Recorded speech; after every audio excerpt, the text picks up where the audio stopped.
think our whole concept in this country about aging and about retirement is really changing. I think we're coming to a whole new understanding of what retirement means. When we think that early 60s or mid 60s is a time to retire, we have a third of life left.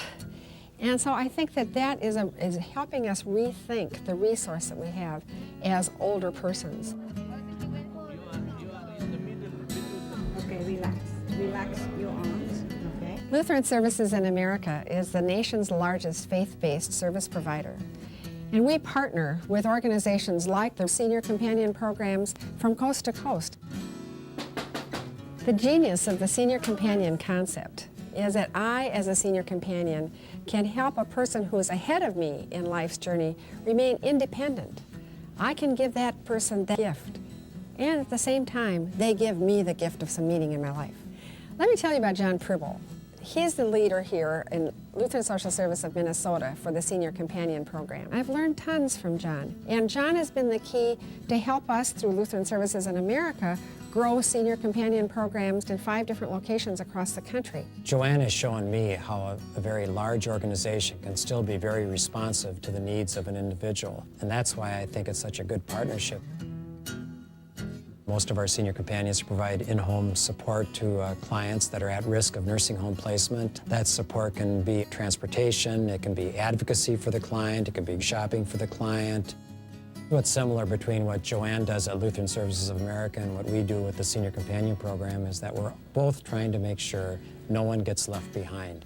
I had the pleasure of starting the Senior Companion Program in 1970, and volunteers that were coming into the program there just had a whole different background than they have today. Today's volunteers are more educated, they're healthier, they're more active, and they want to do more things in their retirement. One of the new innovations that we've been working on is to try to find new ways for volunteers to serve. Senior volunteers can fit into every program that an agency has.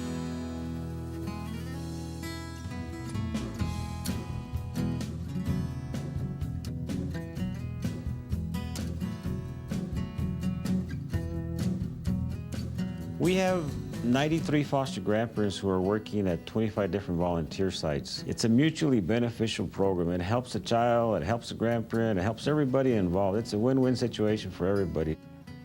Our volunteer sites include the public schools, the detention center, Head Start centers. Count how many pieces of orange is in there. How many orange? Pete very much identifies with what we're all about. Well, he understands the things that we may need. He'll be right there and say, all right, let's get it done. The foster grandparent program really works for us. SED stands for Service, Employment, and Redevelopment. SED has become an authority in providing GED, ESL, and children and adult literacy to thousands of kids. These foster grandparent programs are so important for these communities.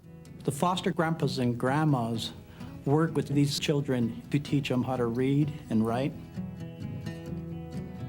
We have a big correction facility that has 600 inmates, and a lot of these kids have moved with their mothers to be close to their husbands or boyfriends who are incarcerated. A lot of these kids in this community don't have grandpas and grandmas anymore. And the fact that they can relate to somebody that's older and somebody that they can call grandpa or grandma, and in itself is very important.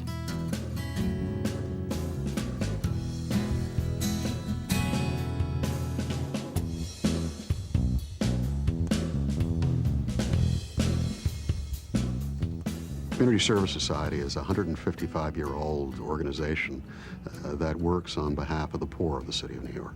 RSVP is central to the Community Service Society's mission. RSVP volunteers work throughout the 5 boroughs of New York City. They work in major institutions and hospitals and schools. However, most of them are involved in their own communities and very small community-based organizations. With tools as simple as a glass of milk and chocolate syrup and a globe, RSVP volunteers are teaching children a respect and appreciation for differences. It's what's on the inside that counts. The theme of the Prejudice Reduction Program is it's what's inside that counts. And our volunteers teach children to recognize that that's what's really important, that it's not the differences in how we look or where we come from. It's really how we live our lives and how we treat other people and how we respect other people that really matters. One of our stellar programs using RSVP volunteers involves a Medicaid project, which educates recipients in how to navigate the new HMO system. We trained RSVP volunteers about how HMOs operate, how the Medicaid rules operate, and then we sent those seniors out to actually train groups of Medicaid recipients, and the results were astounding. A senior volunteer had immediate credibility because often they came from the very communities that we were going into. Under David Jones' leadership at CSS, RSVP has become a real integral part of all of the work performed by CSS. It's so important for an RSVP director to be very proactive in communicating to bosses, to other members of the organization, what's being accomplished by volunteers. Having RSVP provides CSS with an incredible multiplier effect.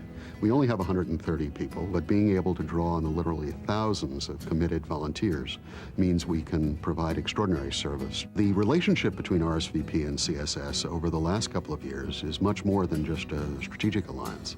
Now RSVP, for a number of reasons, has become a critical part of what we do at CSS. We're trying to actually come up with innovative programs built on this incredible resource of what senior volunteers, particularly senior volunteers in poor neighborhoods, can mean to social change.